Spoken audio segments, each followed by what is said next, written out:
ver agora conferências, audiências e PPA. Galera, deixa eu falar uma coisa para vocês. Vou passar aqui por todas elas, mas você tem que pensar comigo uma coisa. A gente está estudando aqui a disciplina de políticas públicas? Não. O que nós estamos estudando? Desafios do Estado Democrático de Direito. Certo? Participação cidadã, representação política e consolidação da democracia. Faça o enquadramento temático disso aqui. Porque quando chegar na prova, se cair algum assunto desse tema, vai perguntar conselho em relação à representação e participação e consolidação democrática. Vai perguntar estes mecanismos aqui em relação a participação, representação e consolidação democrática, entende?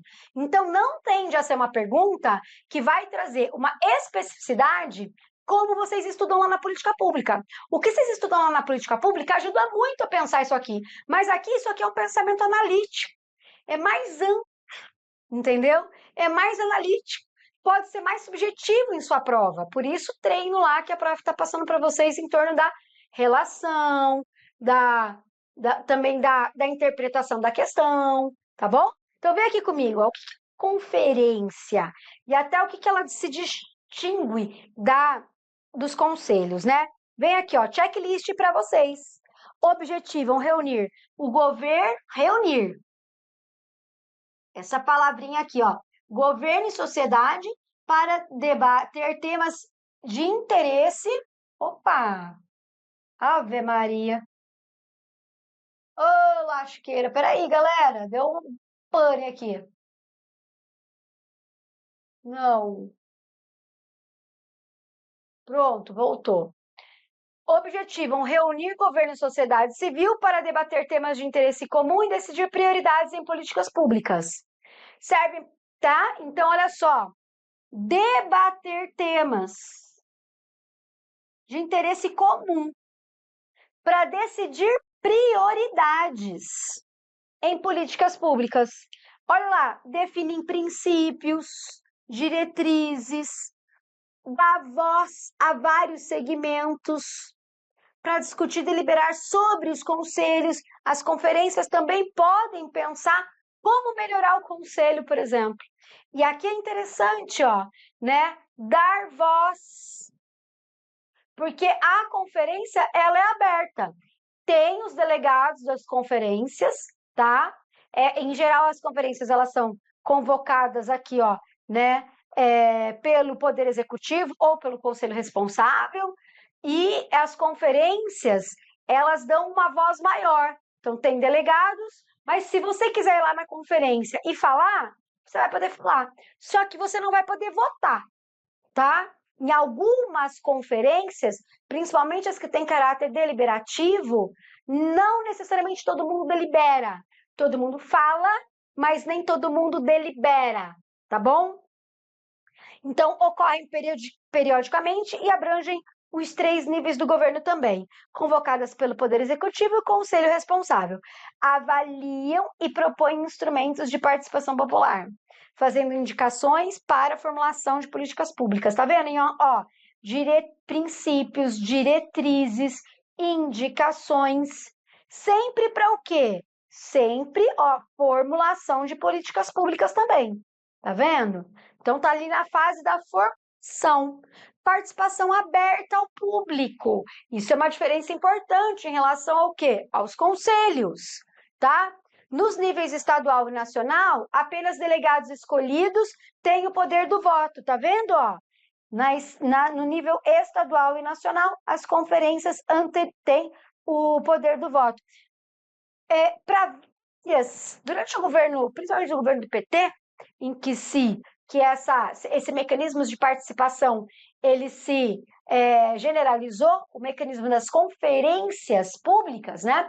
A gente vai ver as conferências acontecendo nas 3 esferas. Então, a esfera municipal e a esfera estadual preparam os debates e elegem os delegados que vão para a Conferência Nacional, tá? Então, é muito interessante, por exemplo, quando a gente estuda o Programa Nacional de Direitos Humanos, o PNDH 3, feita durante o primeiro governo Lula, é muito interessante a gente Eu tive a oportunidade de fazer um estudo sobre isso durante o meu mestrado, não foi o foco do meu mestrado, era uma disciplina de políticas públicas do meu mestrado, e aí fui vendo, né, o caminho de algumas conferências, a Conferência de Direitos Humanos. Então, a Conferência Nacional de Direitos Humanos, ela vai formular o Plano Nacional de Direitos Humanos, né?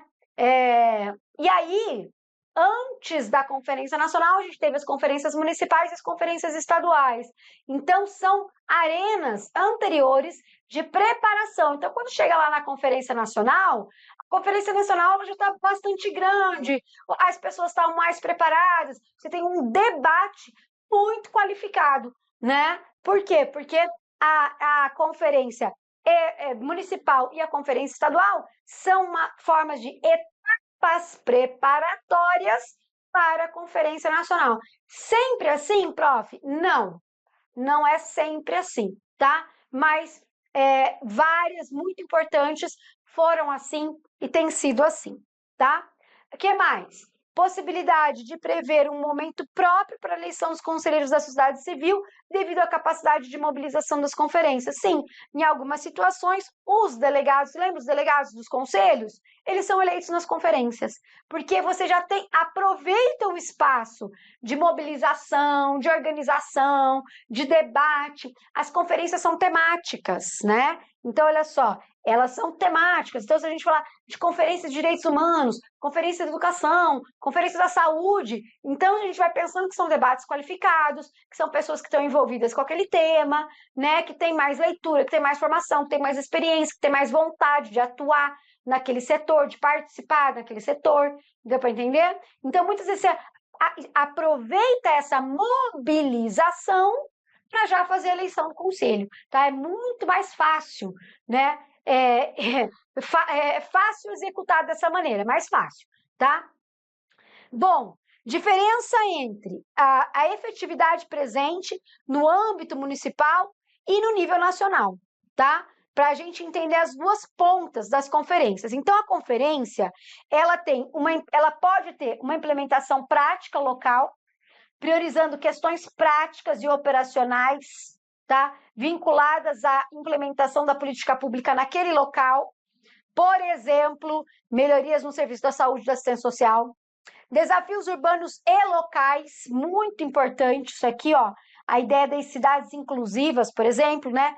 Enfrentam frequentemente obstáculos relacionados a políticas urbanas, com foco no problema da propriedade. Olha que interessante, né? O debate da propriedade é local, né? Então, pega uma cidade como São Paulo, Belo Horizonte, as capitais, Fortaleza, e o que a gente vai ter? A gente está atrás, tem até o Estatuto da Cidade. Você já leu o Estatuto da Cidade? Muito interessante o Estatuto da Cidade, como política pública para uma cidade sustentável, né? A ideia de função social da propriedade, a ideia de cidade sustentável, como a gente faz para atingir esses espaços, o direito ao espaço público, tem muita coisa no Estatuto da Cidade. Então, uma conferência municipal sobre os problemas urbanos leva a isso, né? A gente também vê quando a gente tem várias leis que precisam ser feitas. A lei da ocupação do espaço urbano, ela passa por conferência municipal, tá? Então, o que mais? Mudanças locais específicas. Então, mudanças deliberadas que visam a melhoria dos serviços locais, né? Impacto imediato nas comunidades. Olha o impacto, olha o impacto. O impacto imediato nas comunidades, tá? Então, desafios específicos das comunidades locais, priorizando questões práticas e operacionais. Tá vendo? É a ideia de que, sabe quando a gente tem, você estuda direito constitucional e fala das competências? Então, você vai lá e vê o que compete ao município, né? Competência comum, competência legislativa, competência, né, exclusiva e tarará, as competências todas divididas entre os entes federados, né? E quando eu vou estudar lá direito constitucional, eu sempre lembro disso, né? O município, ele tem a competência para fazer aquilo que está diretamente relacionado a ele.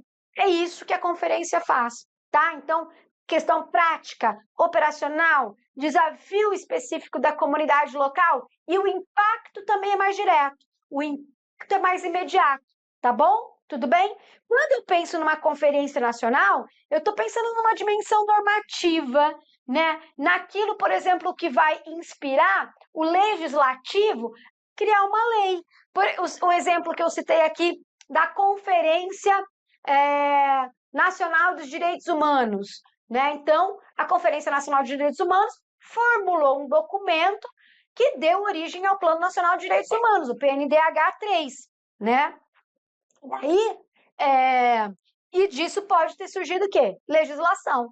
Então, quando a gente chega na conferência lá, ela tem menos um aspecto operacional e um impacto imediato. O aspecto dela é mais normativo, que vai tentar buscar construir, né? Vai buscar formular uma orientação de política pública, formular uma orientação, né, de plano nacional para atacar algum problema, algum tema específico, tá? Destacam-se significativa dimensão normativa, gerando propostas que podem, não é que devem, né? Que podem resultar em projeto de lei para o Congresso. Alcance de mudanças estratégicas e não operacionais, né? Então, potencial de desencadear mudanças estratégicas. De novo, quando a gente fala do PNDH3, né, que a gente fala do direito à memória, verdade e justiça, no PNDH3 isso muda completamente. Esse sim é o tema da minha dissertação de mestrado, né? Eu fui estudar direitos humanos para estudar um elemento específico, que é memória, verdade e justiça, né? Que a gente chama de justiça de transição. É um direito, tá sendo entendido como direito humano. Tem lá, é um dos eixos do PNDH3, e inclusive está na sua prova, é parte do edital, não é? Eu sei que é. Então, o PNDH3, ele vai criar todo um debate acerca da memória, da verdade e da justiça como direitos humanos, como proteção da dignidade humana, né? E como fundamento de uma democracia, de um Estado democrático de direito. Conferência construiu essa história. E essa história vai ser importante, por exemplo, para a gente não ficar usando o Instituto da Anistia o tempo todo. As pessoas aí cometem crimes contra a democracia e vai lá e anistia as pessoas?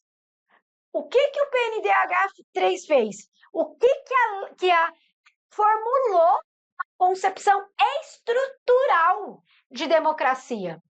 Por quê? Porque a memória, a verdade e a justiça são elementos estruturantes de um Estado democrático de direito. Entendeu? Daí eu tenho a lei que protege a democracia. Entendeu? A lei que a gente tem hoje que protege a democracia contra tentativas de ruptura democrática, ela é fruto não desse PNDH3, obviamente, né? Só dele, ou só do eixo de memória, verdade e justiça, mas todo o debate que se constituiu na sociedade, PNDH3. O PNDH3, ele vai lá, no tópico de memória, verdade e justiça, ele vai indicar a criação de uma Comissão Nacional da Verdade. E a Comissão Nacional da Verdade, ela foi criada, né? A lei da Comissão Nacional da Verdade foi criada em 2011. A comissão funcionou, né, durante 2 anos e meio e teve o relatório em 2014, apontando nomes das pessoas dos agentes públicos que violaram os direitos humanos, né, de como se instituiu o mecanismo, né, da perseguição, tem um outro nome, perseguição, monitoramento, violação de direitos civis, políticos, sociais, diversas formas, né? Então, explicou melhor. Então, o que uma conferência faz? O que esse debate normativo é importante? Porque ele vai contribuir para a construção de valores democráticos. Entende? Quando a gente entende saúde, educação, outra conferência importantíssima que teve, que vai ajudar a formular a política de combate às drogas.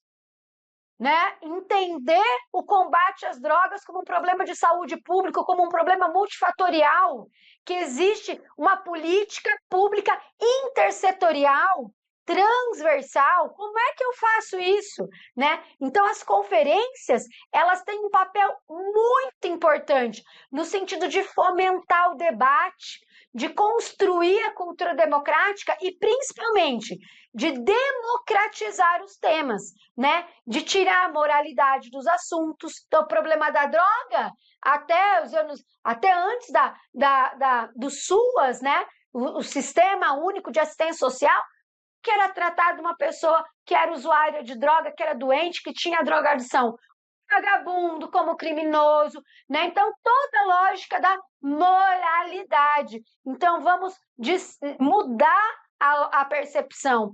Todo o debate promovido pelas conferências de saúde e a proteção do SUS hoje, né? A construção do SUS, a proteção do SUS tem a ver com essas conferências. Então, essas conferências, elas vão sedimentando concepções de mundo. E concepções de mundo democrática. Por que concepções de mundo democrática? Porque parte do pressuposto da participação cidadã. Dorei? Resposta do Estado em duas frentes. O Executivo reage às conferências nacionais e não apenas na gestão cotidiana, mas também por meio de respostas normativas, apresentando projetos de leis que alteram substancialmente a abrangência de determinadas políticas. Resumindo, olha lá a diferença. As conferências municipais buscam soluções práticas para problemas locais. As conferências têm o poder de moldar o panorama normativo e legislativo em escala ampla, tá bom? Tudo bem? Você já participou de alguma conferência? Então, fica aí de olho, né? O Estado está, né, mostrando essas conferências, é super interessante participar até para conhecer.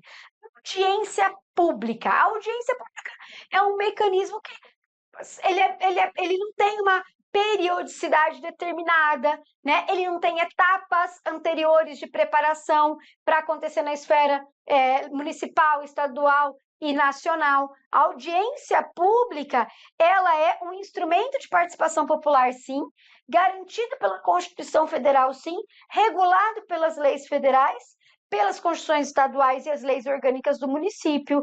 É um espaço em que o Poder Executivo, Legislativo e Judiciário, olha só, tá vendo? Todas as esferas do poder podem fazer audiência pública, tá? E o Ministério Público também, que interessante. Podem expor um tema e debater com a população. Então, é uma esfera, né, de participação ampla para debater com a população sobre política pública, sobre a elaboração de um projeto de lei, sobre a realização de um empreendimento que vai gerar impacto na sociedade, na cidade, na vida das pessoas, no meio ambiente, né? Então, em geral, são discutidos, né, os resultados de uma política já implementada. Isso é bem interessante também, ó. O resultado de uma política pública, de uma lei, de um empreendimento já implementado ou em vigor. Então, a gente pode imaginar que uma audiência é também, né, um instrumento de participação popular que ele pode vir em todas as etapas do ciclo da política pública, né? Por quê? Porque é para formular, para captar as demandas sociais, para ver a opinião da sociedade, certo? Então, é um mecanismo de voz muito amplo, não é de deliberação, é de debate, é mecanismo de debate, aferição de política pública, mas também de controle dessa política pública, né? Como que a política pública está impactando a sociedade, como que ela está impactando, como que ela está, quais os desdobramentos que ela está gerando, quais são os resultados, né?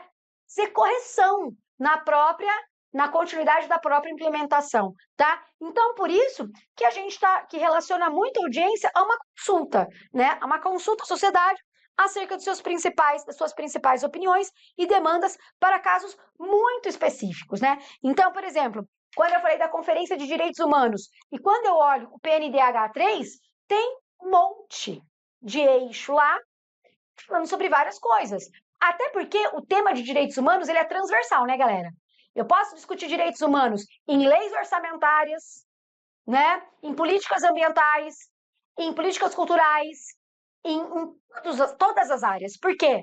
porque todas as ações do governo impactam a sociedade. E a gente precisa sempre proteger a dignidade humana das pessoas, né? Então, se dignidade humana é um fundamento, é um princípio, então o debate de direitos humanos deve ser feito em todas. Então, corta todas as discussões. Então, eu posso ter um programa de direitos humanos que vai falar sobre absolutamente tudo, certo? Agora, uma audiência, eu posso falar sobre uma audiência de memória, verdade e justiça. Por exemplo, durante a Comissão Nacional da Verdade, a CNV, aconteceram várias audiências públicas, né? Várias audiências públicas sobre o tema da memória, verdade e justiça, ou seja, graves violações de direitos humanos cometidos pelo Estado durante o período de 46 a 88. 88? Acho que é 88 ou 85, agora não vou lembrar, tá? Então, é isso. Então, as audiências, elas são mais específicas. Elas debatem não um conjunto amplo, né, de visões de mundo para o futuro, mas uma política que está sendo implementada lá de reserva, de uma reserva extrativista, né? Vamos definir uma área de proteção ambiental, vamos definir uma política de ocupação do espaço, então alguma coisa mais específica. E, por fim, PPA. Você estuda PPA, sim, em AFO, né? Administração Financeira Orçamentária. E eu não quero falar do PPA do ponto de vista do AFO. Eu quero falar PPA do ponto de vista do quê? Da participação e da representação com vistas à consolidação democrática. Como isso, professora? A gente tem que pensar no conteúdo dela, não no conteúdo orçamentário. Porque o orçamento, vem cá, os economistas, as pessoas gostam de falar de coisa técnica, né? O orçamento lá. Eu tenho medo de estudar AFO, eu também tenho. Né? Então, mas não é isso. Política, tudo que o orçamento, na prática, ele é o quê? Que eu preciso materialmente realizar um projeto. Você quer construir uma casa e você precisa de dinheiro. Qual é o seu orçamento para construir a casa? É esse. Então, eu quero construir uma casa, eu tenho esse orçamento e eu preciso fazer. Então, a nossa discussão aqui não é sobre o orçamento, é sobre o que o Estado quer fazer para fazer com que esse país se torne mais justo, com mais dignidade, entendeu? E o PPA, depois da democratização, e sobretudo em alguns governos, ele foi um instrumento, ele se constituiu como resultado da participação social. Vamos ver aqui comigo, ó. Vem aqui. Você entendeu como eu estou vendo o PPA, né? Quero saber do orçamento que eu tenho para construir a casa. Eu quero saber qual é a casa que eu quero construir. Qual é o país que eu quero construir, tá? Então, durante os ciclos do PPA, a sociedade civil, por meio de organização não governamental e diversas entidades, é convidada a participar ativamente das definições dos objetivos, das concepções e das metas do programa. Então, não há eleição exatamente, é um convite por parte do Estado, mais precisamente por parte do Poder Executivo, para que a sociedade possa participar da definição dos objetivos, das concepções e das metas do programa. Certo? Qual é a casa que a gente quer construir, tá? Tudo bem? Deu para entender? Ótimo. Aí eu trouxe para vocês a mensagem do presidente no último PPA, é 2024 aqui, tá faltando um 0. Para a sua prova, achei relevante, né? Porque na mensagem do presidente ao Congresso, para a elaboração do PPA 2024-2027, tem uma marcante presença, tá?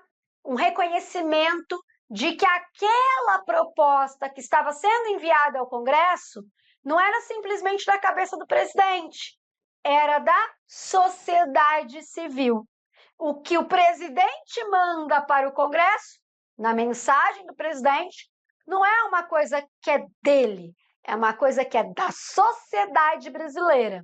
Isso é uma forma de querer atribuir maior legitimidade. Lembra que eu bati nessa tecla nos blocos anteriores? Por que a participação institucionalizada é importante? Porque ela gera legitimidade. E quando para escrever um PPA, né, para entre 2024 e 2027, na mensagem presidencial diz: olha quanta gente participou. Parece o quê? Que a proposta é mais legítima, tá? Então, aqui, o Brasil precisa resgatar a esperança na reconstrução e na transformação do país. O governo precisa resgatar capacidade de planejar. Por isso, este PPA foi elaborado com a mais ampla participação de todos os tempos, dentro e fora do governo. Eu quero interpretar uma coisa aqui com vocês, ó.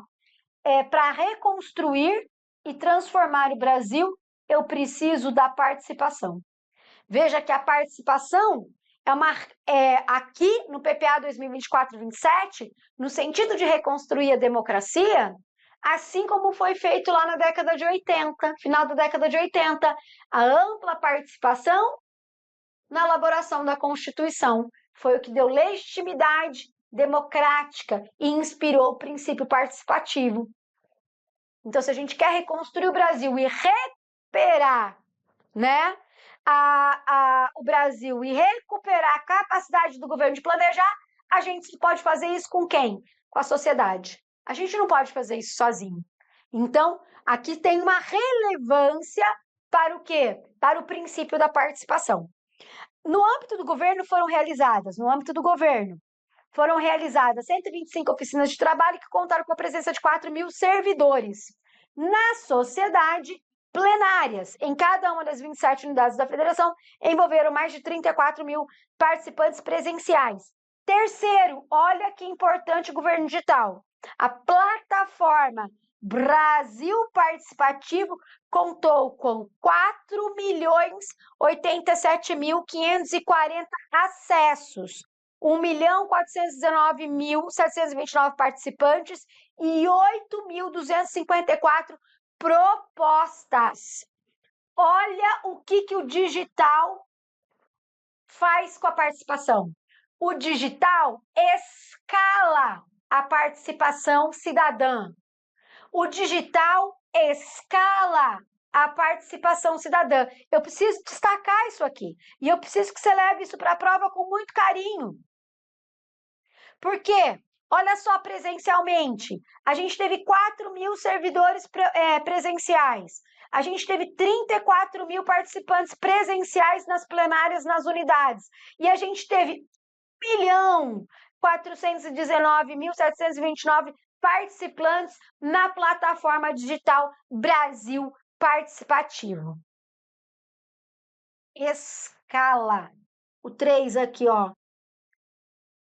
O digital escala a participação cidadã. Nossa, isso pode ser tema de prova, hein? Por fim, antes de chegar ao Congresso Nacional, Fórum de Excelência da Representação do Povo. Olha o que ele fala no último parágrafo. Antes disso chegar no Congresso Nacional, que é o Fórum da Representação do Povo, o PPA foi discutido no Fórum Interconselhos com mais de 500 participantes e liderança da sociedade. Este é verdadeiramente um PPA participativo.